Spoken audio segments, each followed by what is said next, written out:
Dating House Speaker Martin Romualdez handa umanong harapin ang anumang reklamong ibinabato laban sa kanya. Kasunod ito ng paggulong sa ombudsman ng mga bagong reklamo laban sa kanya at dating Congressman Zaldico. Naniniwala ang kampo ni Romualdez na magkakaroon ng patas na pag-usisa sa mga ebidensya at mapatutunayan ang panig ng dating speaker. Ang detalye sa Politico Update ni John Rhys Calata ng Abante. Iginiit ni dating House Speaker Martin Romualdez na handa siyang harapin ang anumang reklamong ibinabato laban sa kanya.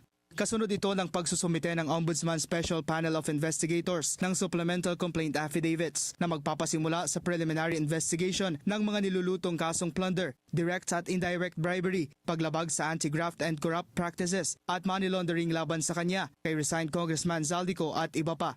Batay sa inilabas na pahayag ng tagapagsalita ni Romualdez na si Attorney Elaine Atienza, naniniwala sila na magkakaroon ng patas na pag-usisa sa mga ebidensya at mapatutunayan ng panig ni Romualdez.